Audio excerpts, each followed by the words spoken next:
Good morning to everyone, and today welcome to lecture number 25 of set level on the page number 96. आपकी book का 96 page open करना है। आज हम set level का lecture number 25 देखने वाले हैं।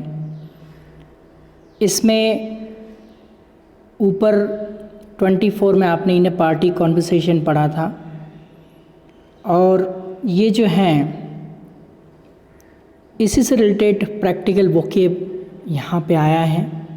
जैसा कि आप जानते हैं कि हम हर लेसन में प्रैक्टिकल वोकेब और प्रैक्टिकल लेसन प्रोवाइड करते हैं। तो 69 तक आपके पास पहले प्रैक्टिकल वोकेब आ चुकी है। देखिए कहाँ आ चुकी है, पीछे आ जाइए। आप पेज नंबर 92 ओपन कीजिए। पेज नंबर 92 पे 69 तक प्रैक्टिकल वोकेब आ चुके थे। फिर आप देखिए पेज नंबर 90 पे 54 तक आ चुके थे, और फिर पेज नंबर आपको देखना है 86 पे आपके 27। तो यहाँ से इसकी काउंटिंग स्टार्ट हो रही है। फर्स्ट क्लास का जो प्रैक्टिकल वोकेब है वो 27 था। फिर सेकंड क्लास का जो प्रैक्टिकल वोकेब है वो 28 से 54 तक था पेज नंबर 90 पे। फिर आप पेज पलटाइए। अब जो आपका प्रैक्टिकल आ रहा है प्रैक्टिकल वोकेब, वो है आपका 70 से लगाकर 92 तक, जो कि पेज नंबर 96 पे है। ओके, तो इसकी हम शुरुआत करते हैं। बहुत ही अच्छे अच्छे मीनिंग्स आपको यहाँ पे देखने को मिलेंगे। तो सबसे पहले इसके ऊपर एक थॉट है, उसको हम समझ लेते हैं। कहते हैं खुशियाँ बांटने से बढ़ती हैं और दुख बांटने से कम हो जाते हैं। खुशियों को सेलिब्रेट करना चाहिए। ओके, तो जितनी खुशियाँ आप बांटेंगे उतनी खुशियाँ बढ़ेगी। तो खुशियाँ बांटने से बढ़ती हैं। तो खुशियों को इंग्लिश में कहते हैं जॉय। क्या कहते हैं? जॉय। अब बांटने से बढ़ती है तो इंक्रीजेज बाय शेयरिंग। शेयरिंग का मतलब क्या हो गया? बांटने से। ओके, तो खुशियाँ बांटने से बढ़ती है, तो इसको इंग्लिश में हम क्या कहेंगे? Joy increases by sharing. इसका मतलब क्या हुआ? खुशियाँ बांटने से बढ़ती हैं। और अगर आपको कहना है दुख बांटने से कम हो जाते हैं, तो सैडनेस डिक्रीजेज बाय शेयरिंग, यानी कि दुख बांटने से कम हो जाता है। तो खुशियाँ हैं तो भी बांटिए, दुख है तो भी बांटिए। आप खुशियाँ बांटेंगे तो खुशियाँ बढ़ेगी, और दुख बांटेंगे तो दुख कम हो जाएंगे। ओके, तो आप याद रखेंगे खुशियाँ बांटने से बढ़ती हैं। Joy increases by sharing. Joy increases by sharing, यानी कि खुशियाँ बांटने से बढ़ती हैं। और दुख बांटने से कम होते हैं, तो sadness decreases, decrease DECRES, D लग जाएगा यहाँ पे, इनकी जगह डी लग जाएगा। Decreases DECREASES, decreases by sharing. Decreases यानी कम हो जाते हैं। तो जॉय है तो भी आपको शेयरिंग करना है, और आपका सैडनेस है तो भी आपको शेयर करना है। तो Joy increases by sharing, sadness decreases by sharing. खुशियाँ बांटने से बढ़ती है। और एक और यहाँ पे आपको सिखाया दुख बांटने से कम हो जाता है। यहाँ पे आप लिख सकते हैं ऊपर सैडनेस डिक्रीजेज बाय शेयरिंग। चलिए अब हम अपने मीनिंग की तरफ आते हैं। तो यहाँ से जो 70 नंबर का जो मीनिंग है वो बता रखा है। देखिए क्या है? कॉकटेल। अब कॉकटेल क्या होता है? दो चीज़ें आप सुने होंगे जब रेस्टोरेंट या रेस्तरां में जाते हैं, तो आपने कॉकटेल और मॉकटेल, ये सारे रेस्टोरेंट वाले मीनिंग हैं, पार्टी वाले मीनिंग हैं। तो ये आपने बहुत सी बार सुने होंगे। तो कॉकटेल मतलब होता है शराब युक्त पेय, जिसमें वाइन मिली होती है उसे कहते हैं कॉकटेल, और जिसमें वाइन नहीं मिली होती है उसे कहते हैं मॉकटेल। तो शराब युक्त पेय कॉकटेल, और शराब मुक्त पेय जो होता है उसे कहते हैं मॉकटेल। क्या कहते हैं? मॉकटेल। आगे बात समझ में? कॉकटेल और मॉकटेल समझ में आ गया? अच्छा, 3-4 जूस के मिक्स कर देते हैं, उसे भी हम क्या कहते हैं? कॉकटेल कहते हैं। जैसे ऑरेंज में पाइनएप्पल मिक्स कर दिया तो ये आपका कॉकटेल हो गया, तो उसके लिए भी हम ये वर्ड यूज़ करते हैं। एक मूवी भी बनी है आपकी कॉकटेल। ओके, आगे चलते हैं। तो ये 2 मीनिंग आपको लर्न करने हैं। कॉकटेल जिसमें शराब मिली होती है ऐसा ड्रिंक होता है, और मॉकटेल ऐसा ड्रिंक होता है जिसमें शराब नहीं होती है, यानी कि वाइन नहीं होती है, लिकर नहीं होती है। ओके, और इसी तरह ये जो वर्ड आ रहा है बार बार शराब शराब, तो शराब को क्या कहते हैं? लिकर कहते हैं। इसके बीच में एक मीनिंग है हमारा विशिष्ट भोजन। आप कहीं अहमदाबाद की तरफ, जयपुर या बड़ी सिटीज़ में जाते हैं तो वहाँ पे बैंक्वेट हॉल होते हैं। बैंक्वेट का मतलब विशिष्ट भोज का कमरा होता है, विशिष्ट तरह का बैंक्वेट रेस्टोरेंट होते हैं। बैंक्वेट ये आपने कहीं बार सुना होगा। इसको कैसे पढ़ेंगे? Banquet, banquet, banquet, banquet. तो बैंक्वेट का मतलब क्या हो गया? विशिष्ट भोजन, यानी कि खास तरह का कोई भोजन होता है, उसे हम बैंक्वेट कहते हैं। क्लियर? यानी स्पेशल जो खाना है उसके लिए, विशिष्ट भोजन के लिए इसको यूज़ किया जाता है। इसी तरह एक आपका आया है लिकर। लिकर यानी क्या होता है? शराब। वाइन भी बोलते हैं इसको, आप पेंसिल से WINE भी लिख लीजिए, वाइन। तो वाइन मतलब भी शराब होता है, और लिकर मतलब भी शराब होता है। जैसे लिकर चॉकलेट्स वगैरह, चॉकलेट्स में बहुत सारे लिकर मिक्स होती है, लिकर चॉकलेट, इस तरह से। अब जो मैं आपको बताने जा रहा हूँ उसको पूरे ध्यान से आपको समझना है। क्लियर? सबसे पहले हम बात करते हैं लंच। लंच का मतलब होता है दोपहर का भोजन। जैसे दोपहर का जो भोजन होगा, जैसे मान लो एक दिन में 4 पहर होते हैं, जिसमें से 2 पहर गुजर जाते हैं। हर एक पहर 3 घंटे का होता है। ठीक है, पहला पहर 6 बजे से लगाकर सुबह 6 बजे से 9 बजे तक होता है। दूसरा पहर सुबह 9 बजे से लगाकर 12 बजे तक होता है, तो ये दोपहर का भोजन हो गया। तीसरा पहर 12 बजे से 3 बजे तक होता है, और चौथा पहर जो होता है 3 बजे से 6 बजे तक होता है। तो 4 पहर होते हैं पूरे दिन में। तो ये दोपहर का खाना है, यानी 12 बजे के बाद का या 12 बजे के अंदर का। तो ये दोपहर का खाना, इसको हम क्या कहते हैं? लंच। क्या कहते हैं? लंच। फिर उसके बाद रात का जो खाना होगा वो आपका कहलाएगा डिनर। खाना है, जब आप अलग अलग कैटेगरी है इंग्लिश के अंदर, जब रात का खाने की बात होती है तो उसको डिनर बोला जाता है, और दोपहर के भोजन की बात होती है, दिन के खाने की बात होती है, तो उसको लंच बोला जाता है। अब ये क्या चीज़ है? शाम का खाना। शाम का मतलब सूर्यास्त होता है, उसके पहले जब हम कुछ भी खाते हैं तो वो आपका सपर होता है। जैसे जैन समाज के लोग कहते हैं ना, जो नियम कट्टर होते हैं, मानते हैं, तो वो सूर्यास्त के बाद खाना, यानी सनसेट के बाद खाना नहीं खाते हैं। They don't take food after sunset, it means they don't take dinner. तो जो जैन लोग होते हैं वो डिनर नहीं करते, वो सपर करते हैं। सपर यानी शाम का भोजन, यानी कि जब तक सूरज डूबता नहीं है उसके पहले जो खा लिया जाता है वो डिनर नहीं होता है, वो सपर होता है। इस बात को आप ध्यान रखेंगे। तो जैन लोग जो होते हैं वो सपर करते हैं, जो डिनर नहीं करते हैं। तो उसके बाद आपका जो है ब्रंच। देखो, ब्रंच और लंच का कुछ न कुछ कनेक्शन है। UNCH इसमें भी है, UNCH इसमें भी है। तो लंच और ब्रंच, यानी कि लंच को तोड़ने के लिए ब्रंच किया जाता है। मान लो 10 बजे आपने कुछ खाया तो वो लंच नहीं होगा, वो आपका ब्रंच होगा। क्या होगा?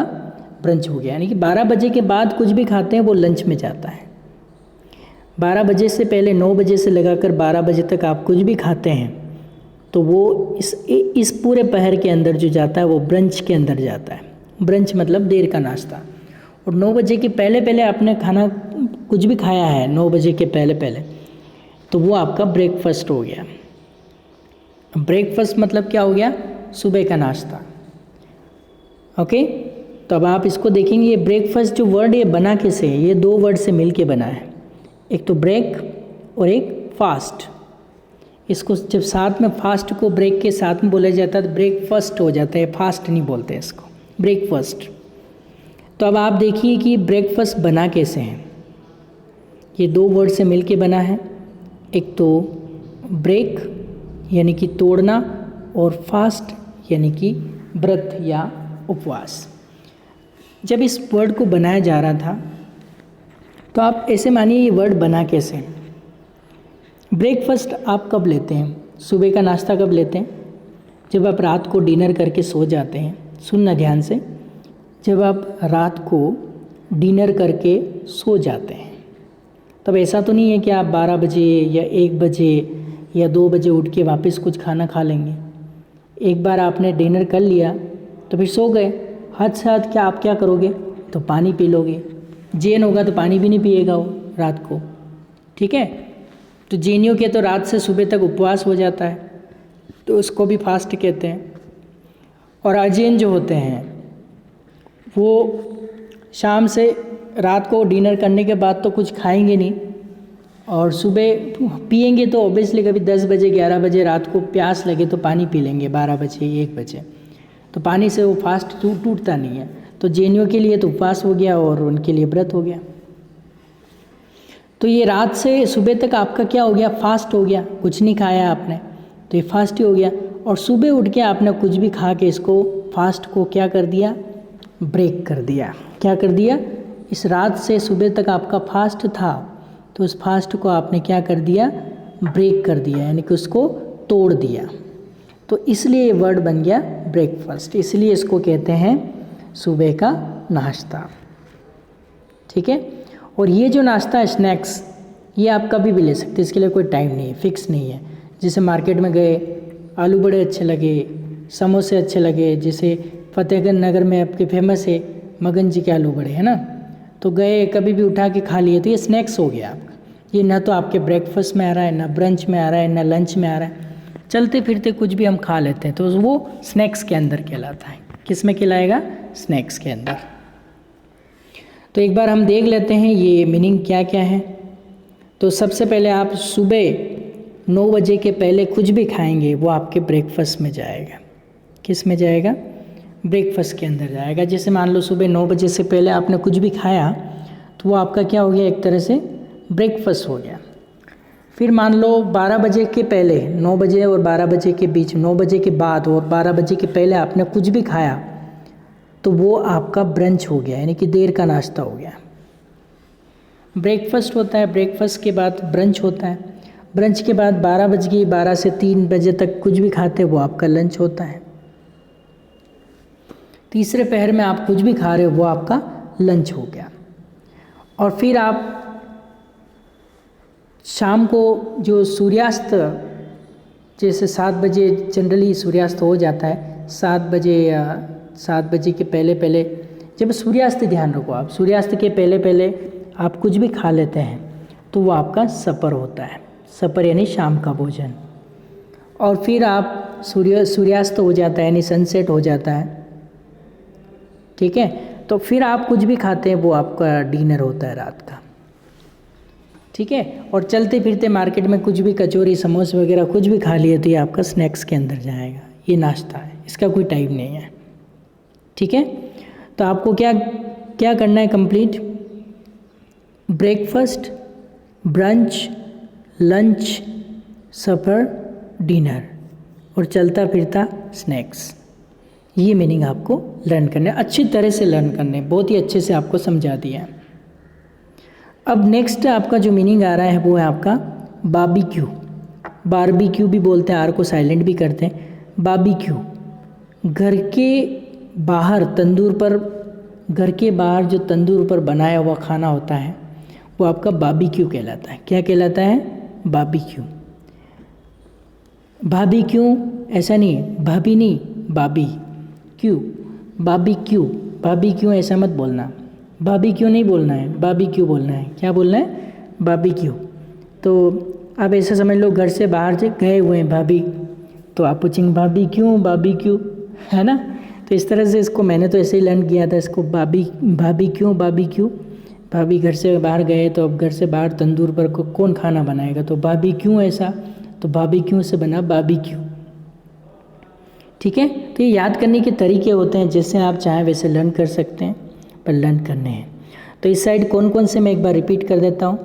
जिसमें शराब होती है ऐसा ड्रिंक होता है वो कॉकटेल, जिसमें शराब नहीं होती ऐसा ड्रिंक होता है वो मॉकटेल, और कोई विशिष्ट भोजन होता है, खास खाना होता है वो बैंक्वेट। शराब को कहते हैं लिक्कर या वाइन। फिर उसके बाद यहाँ पे आते हैं, चलते फिरते हम कुछ भी खा लेते हैं तो वो स्नैक्स कहलाता है। सुबह हम खाते हैं तो ब्रेकफास्ट, सुबह के बाद ब्रेकफास्ट के बाद हम ब्रंच करते हैं लंच के पहले, फिर हम लंच करते हैं, ये दोपहर का भोजन। लंच के बाद फिर शाम को खाते हैं वो सफ़र में जाता है, उसके बाद डिनर। और घर से बाहर तंदूर पर अगर खाना बनाते तो उसे बारबेक्यू कहा जाता है। सबके प्रोनाउंसिएशन आपको दे रखे हैं, बहुत ही अच्छे से इसको एक्सप्लेन भी कर रखा है, तो आपको बहुत ही अच्छे से समझ में आ जाना चाहिए। आगे चलते हैं, सेकंड साइड क्या है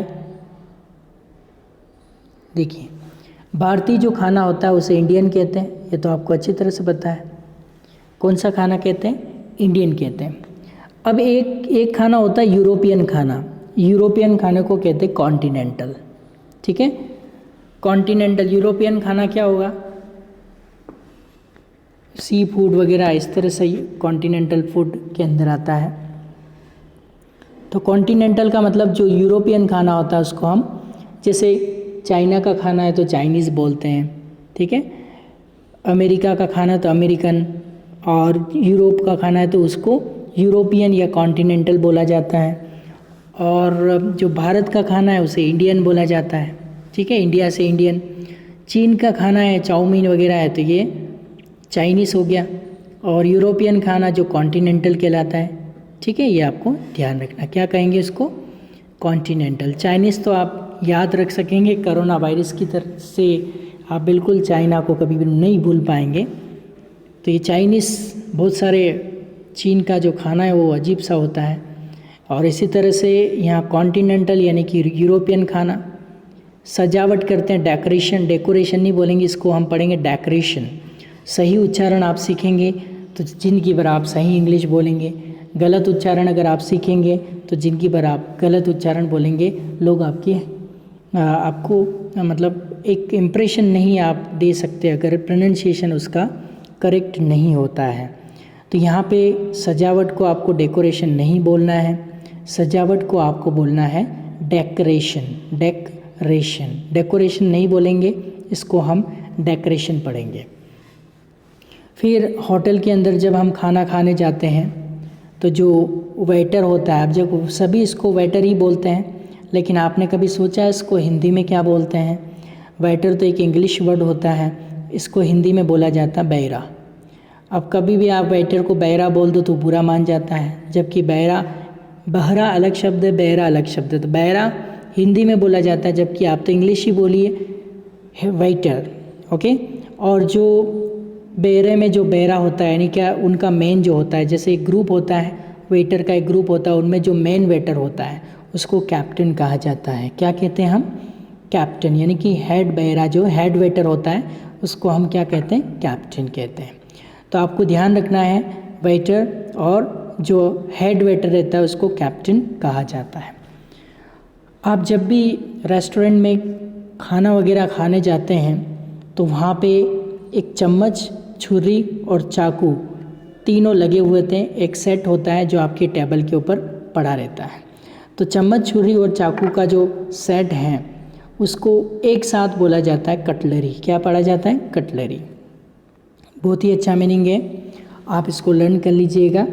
कटलरी का मतलब क्या हुआ, जिसमें आपके चम्मच हो, छुरी हो, चाकू हो, वो एक होता है, सेट होता है, वो सेट सामने पड़ा रहता है टेबल के ऊपर, उसे हम कहते हैं कटलरी। क्या कहते हैं, कटलरी। अगर आपको नहीं समझ में आ रहा है कटलरी होता क्या है तो गूगल पे आप टाइप कीजिए, बोलिए कटलरी और इमेज देख लीजिए, तो उसमें आपको कोई भी अगर कोई मीनिंग समझा है, अगर आपको नहीं समझ में आ रहा है तो आप वो मीनिंग गूगल पे टाइप कर दीजिए और उसकी इमेज देख लीजिए, तो आपको पता चल जाएगा कि इसको क्या कहते हैं। उसके बाद अगला जो है फोर्क यानी कि जो कांटा होता है उसको फोर्क कहते हैं। छुरी नाइफ बोला जाता है। नैपकिन हाथ साफ करने का जो कपड़ा होता है उसको नैपकिन आपको जानते ही है। और बैंड वाली टीम जो होती है उसे ऑर्केस्ट्रा कहा जाता है। क्या कहा जाता है? ऑर्केस्ट्रा होती है ना, बैंड वाली टीम जो होती है ऑर्केस्ट्रा, जो सॉन्ग वगैरह गाती है। और मेज़बान जो होता है वो होस्ट है और मेहमान जो होता है वो गेस्ट। जो पैसे लेके काम करता है वो होस्ट और जो ऐसे ही जो सामने उसको सुन रहे होते हैं वो गेस्ट। तो आज के लेक्चर में हम इतना ही। Till then good bye.